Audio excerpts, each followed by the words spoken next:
وہ کھانے کے لیے پیٹ ایک ساتھ لاتا ہے، کمانے کے لیے اپنے ساتھ ہاتھ دو لے کر آتا ہے، لہٰذا آپ کو یہ فکر کرنے کی ضرورت نہیں ہے بچے زیادہ ہو جائیں گے تو کھائیں گے کہاں سے، رب العالمین سب انتظام کرے گا۔ ما من دابۃ فی الارض الا علی اللہ رزقها، یہ تو جیتا جاتا انسان ہے، اللہ کہتا ہے چوپایوں کی روزی کا ذمہ بھی میں نے اپنے اوپر لیا ہے، تو اللہ تعالیٰ جب ان کو کھلاتا ہے آپ کے بچوں کو بھی کھلائے گا، لہٰذا اس ڈر سے آپ وقفہ نہیں کر سکتے۔ اگر کسی کی جان بچانے کے لیے وقفہ ہے تو اس کی آپ کو اجازت ہے۔ جزاک اللہ۔ امام ظاہر بات ہے پوری پڑھے گا، آج کراچی والوں کو بھی آپ نے 4 رکعتیں پڑھوا رکھتے، حالانکہ ماشاءاللہ لمبی لمبی تھی، وہ 2 رکعتیں بھی ہماری کراچی کی 4 رکعتوں کے برابر تھی، پھر بھی ہم نے یہاں 4 رکعتیں جو ہیں وہ 8 رکعتوں کے برابر سمجھو، ہم نے رمضان کی تراویح آج پڑھی لی، وہ ہم نے یہاں ادا کی۔ تو امام جب مقامی ہو اس کے پیچھے مقتدی پوری نماز پڑھے۔ ہاں اگر امام مسافر ہو یا وہی مسافر خود امام ہو تو وہ قصر کرے، اور پیچھے جو مسافر ہیں وہ بھی اس کے ساتھ قصر کریں، اور جو باقی مقامی پیچھے ہیں وہ اپنی کھڑے ہو کر باقی نماز پوری کریں۔ دیکھیے مسئلہ یہی ہے کہ امام جب مقامی ہو وہ آخری رکعت میں آئے، پہلی میں آئے، جس میں بھی آئے، اگر امام مقامی ہے تو مقتدی پوری پڑھے گی۔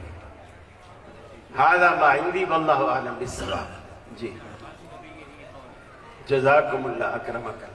لیکن میں چاہ رہا ہوں امن پوری صاحب سے بھی کوئی آواز آئے۔ جزاکم اللہ احسن جزا۔ الحمدللہ۔ اس سے یاد آیا ایک دفعہ عصر کی نماز ہمارے یہاں جس طرح آج آپ نے پڑھی ہے مولانا اسلم شاکر صاحب پڑھاتے ہیں، ماشاءاللہ تو خالد ادریس صاحب تشریف لے آئے، ماشاءاللہ۔ تو نماز عصر انہوں نے یہاں پڑھی، کہ بھاوے بولتے سورہ بقرہ شروع کر کے دی ہے۔ صحیح ماشاءاللہ۔ جماعت کے ساتھ سجدہ تلاوت کے لیے رفع الیدین کرنا ہے یا نہیں کرنا، وضاحت کریں۔ اصل میں حدیث میں یوں تو ایک روایت آتی ہے کلما خافض ورفع، کہ ہر اٹھنے بیٹھنے پہ اللہ کے رسول رفع الیدین کرتے تھے، لیکن جو معروف مقامات ہیں اس میں سجدہ تلاوت شامل نہیں ہے۔ معروف مقامات میں نماز کا جو افتتاح ہے، جب نماز انسان شروع کرتا ہے وہ، پھر فرمایا ثم رکع، جب رکوع کرنے لگتا ہے اس وقت، ثم رفع راسہ من الرکوع، اور جب رکوع سے سر اٹھاتا ہے اس وقت، پھر بھی فرمایا رفع یدے، اپنے ہاتھوں کو اٹھاتے، حذو منکبہ او شامت اذنہ، یا کندھوں کے برابر یا کانوں کے لو کے برابر، اور تیسرا اس مقام پر آپ نے فرمایا کہ اذا قام من الرکعتین رفع یدہ، جب اللہ کے رسول 2 سجدوں کے بعد، یعنی پہلی رکعت پوری پڑھنے کے بعد، جب تیسری رکعت، پہلی رکعت دوسری رکعت پوری پڑھنے کے بعد تیسری رکعت کے لیے کھڑے ہوتے، تب بھی آپ رفع الیدین کرتے، اور لا یفعل ذلک فی السجود، سجدوں میں ایسا نہیں کرتے تھے، یعنی ایک سجدہ کر کے بیچ والے جو جلسے والا وقفہ ہے اس وقفے میں پھر دوسرے سجدے کے لیے رفع الیدین نہیں کرتے تھے۔ البتہ بعض لوگ اب بھی اس کے قائل ہیں، لیکن یہ حدیث میں صراحت کے ساتھ منع ہے کہ سجدوں کے بیچ میں رفع الیدین نہیں کرتے تھے۔ البتہ ان 3 مقامات میں وہ سجدے کی رفع الیدین والا محل نہیں آتا ہے، جو افتتاح نماز میں بھی وہ نہیں ہے، رکوع میں بھی نہیں ہے، رکوع کے بعد بھی نہیں ہے، اور وہ تیسری رکعت والا بھی نہیں ہے، بلکہ یہ اس ضمن میں آ رہا ہے لا یفعل ذلک فی السجود، کہ سجدوں میں آپ ایسا نہیں کرتے تھے۔ مجھے تو اس کا اطلاق اس پر زیادہ بہتر نظر آتا ہے، واللہ اعلم بالصواب۔ یہ سوال بڑا دلچسپ ہے، اور شیخ امن پوری صاحب اگر آپ اس پر شام میں گفتگو فرمائیں، ویسے میں سوال پوچھ لیتا ہوں جی، لیکن اگر آپ مزید اس کو واضح کر لیں۔ امام ابو حنیفہ حدیث سے زیادہ رائے یا قیاس کو اہمیت کیوں دیتے تھے؟ کیا ان کے پاس حدیث نہیں تھی؟ جی، یہ آپ نے خود ہی جواب دے دیا، حدیث بہت ہی کم تھی، اس لیے کہ حدیث کے مولانا شبلی نعمانی نے بھی لکھا ہے کہ امام صاحب اتنے مالدار تھے اور اس وقت حدیث کے سفر کے لیے اتنی صعوبتیں اٹھانی پڑتی تھی اور وہ صعوبتیں نہیں اٹھا سکے، اس لیے حدیث ان کے پاس کم ہی رہی۔ البتہ میں یہ ضرور کہوں گا کہ وہ اتنے نیک آدمی تھے، انہوں نے اپنی اس حدیث کی کمی کو سامنے رکھتے ہوئے اپنے شاگردوں سے یہ ضرور کہا کہ اترکو قولی بقول رسول اللہ صلی اللہ علیہ وسلم، میری بات کو اس وقت رد کر دینا جب تک میری بات رسول اللہ صلی اللہ علیہ وسلم کے فرمان کے مقابلے میں دیکھو۔ لہٰذا وہ تو چھوٹ گئے،